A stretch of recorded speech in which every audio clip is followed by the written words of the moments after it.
mga kapotpot and may maingay sa labas. So anyway, well, Mr. Kalakal here and welcome to the vlog.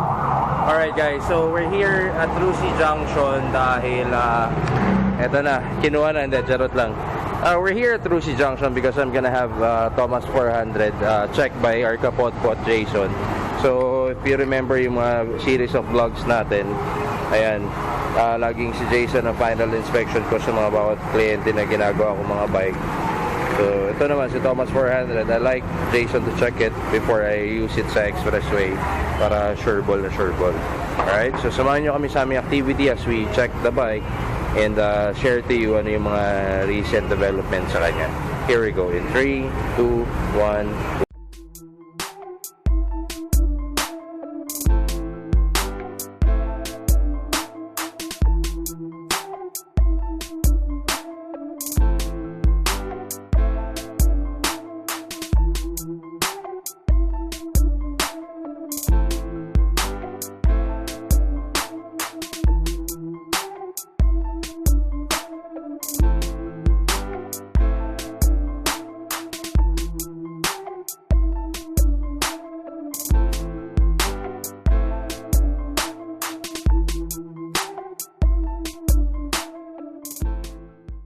Alright guys, so si Ka POTPOT Jason natin ay nabakate na.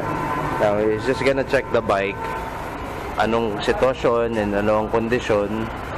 Kamusta ang langison? Okay lang. Amoy bagong change oil pa, di ba? Naamoy ko din yun.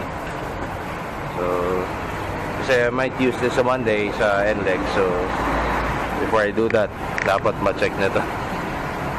Mamaya tumirik ako dun. Ang naging dilemma ko lang dito dati noon, every time nagda-downshift tayo, namamatay yung makina. Pero tinaas ko lang yung Motorstar, ginawa kong 1-2, okay na eh. Oh, sabi nila pagka ganyan daw 1-2 ang RPM, ang minor. Sa ano? Depende sa... Para hindi kinakapos. Anyway, so just let Jason check the bike para sigurado. Yan. Kahit wag na natin gawing monster ha. Natatakot ako dito. Ayan. Yung spark plug pala, medyo mahirap lang tanggalin dahil nakabaon doon sa gitna pa oh. So, buti na lang may gamit to si Jason. So, check na din namin later.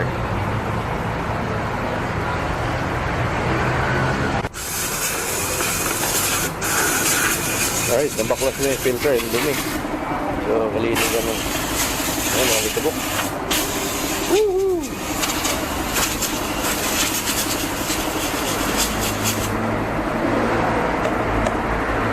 Grabe ang ligabok.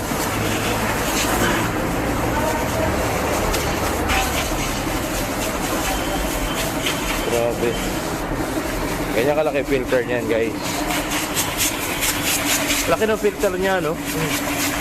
Ano pa kaya mga 650? Mga 1000 cc, no? Ah, malaki yun. Ayun.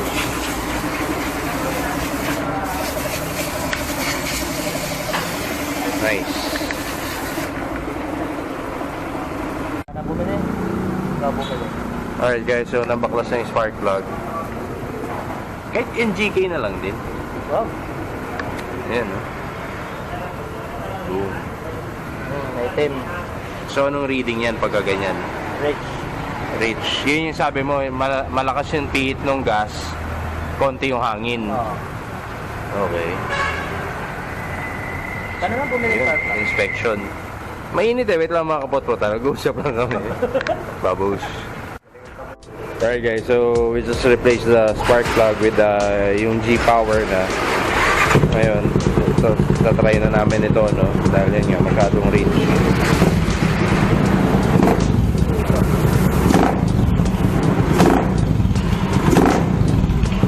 Kulit ng sipol, no? Parang jeep. So, balik lang muna namin mga components, then try namin ito ulit. Then mamaya check si Jason ng mga bolts, okay lahat, may fit.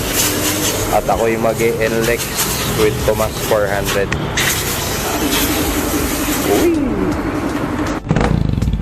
Alright boys, so ano lang si Jason dahil pag downshift namamatay, and at the same time pagka biniglang natin namamatay din eh. So according to Jason kanina masyadong rich yung gas, kulang sa hangin. So yan muna ang gagawin naming stage, process.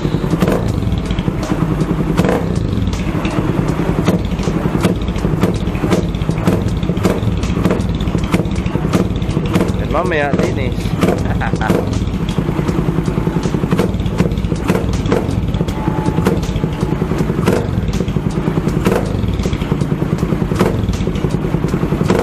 Ano minor niya ngayon?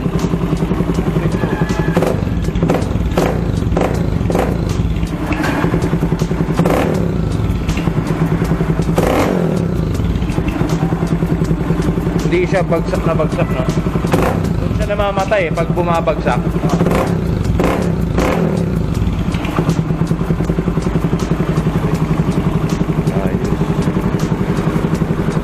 Nice one. Pihit lang muna ng carb, then inspection si Jason ng mga bolt. Pero after ko itaas yung minor guys, nawala yung problema kung yan eh. Pero just the same, pinacheck ko na kay Jason. Pero ngayon na minor ko 1-2. Boom. Okay boys, so road test muna to si Jason. Check niya.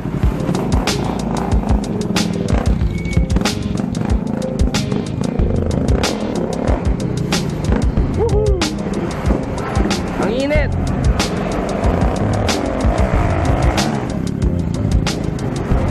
Thomas.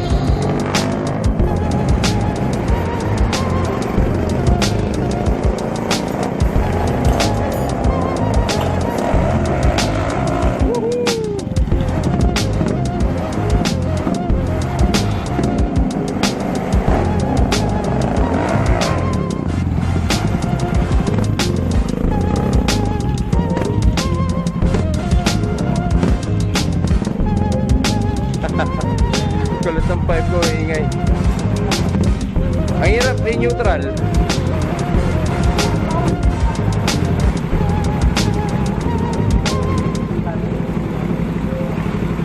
Masyado mababa, masyado mataas. Kailangan mataas. Ang ngalay niyan pag mataas.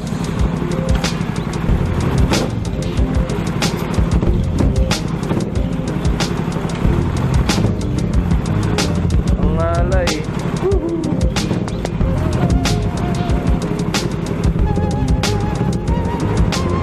Ano masasabi mo kay Thomas 400? Walang major problem. Pwede na tayo mag-NLEX yan. Ayos. Bolt na lang, magagamit na yan pang ano. Nice, so that's the BR5 then guys. Available yan sa Red Auto Parts. BR Bullet 5 for custom bikes. So pinadouble check ko na rin yung mga bolts ni Thomas. Dahil syempre yun nga, hindi naman sa atin, hindi pa natin alam history ng bike. Dito na lang din, check na din. So siya mas nagsasabi na hindi ko pa kaya higpitan na sarili ko yung mga motor. If I'll do that, walang magbi-video. Anyway, so saka gusto ko rin ma-feature si Ka POTPOT Jason. Dahil siya talaga ang taga-maintain and taga-ayos ng mga bike ko.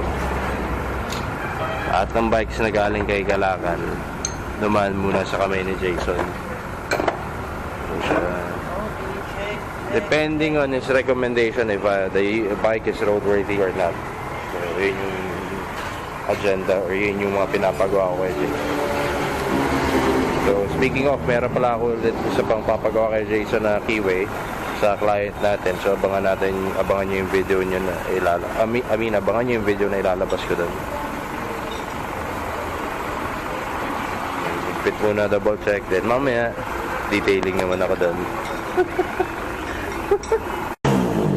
Okay, after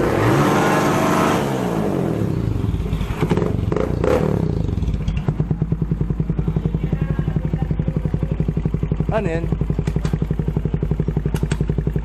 Putol. Tornilyo, lumuwag. Buti, hindi ka tumatakbo niya. Oh, yun. Buti na gano'n kami. Decarbonize. Ayun, oh. Laglag. Laglag, boys. Buti na lang. Dahil nag-rev tayo. Oo. Wala. Dapat talaga lahat ng tornilyo may higpit. Diyos ko. Pero yan, hindi ko naman pinakalamanan pa eh. So, factory yan yan. Luwag. Ayan guys. So, ano tawag dito sa bar na to? Ano? Basta yung supporta na Brake panel lever. Lalaglag. Buti hindi umaandar ako. Patanggal kasi ang carbon eh. Revolution ng grabehan niya, no? Ni Jason. Ayan. Delix. Kakaskas yan. Tutukot yan guys. Pag umandar tayo. Buti na lang dito na. Boom! Alright guys. So nag-decarbonize kami ulit. May nalaglag na naman bolt. And saan yan, son? engine. Boom! Ay, Diyos ko po. Imagine mo kung nasa biyahe ka nang naglalaglagan yung mga tornilyo mo. Saan ba't ganun? Ba't nalaglag? Ewan ko. So, dyan din pwede magka-leak. Oo.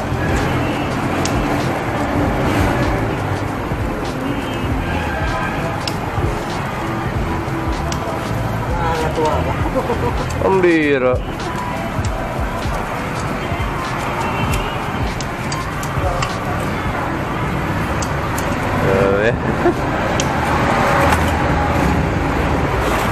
Wala na yan. Ayun doon, di mo nagpitan.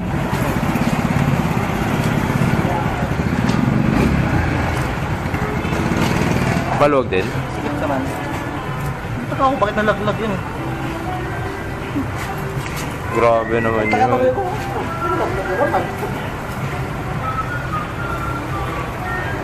Hirap mapansin yan pagka bumabiyahe na.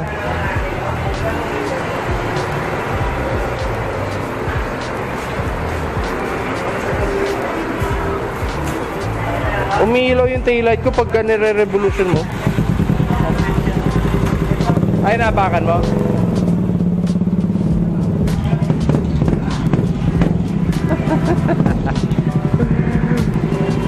Bagay din kay Jason, no?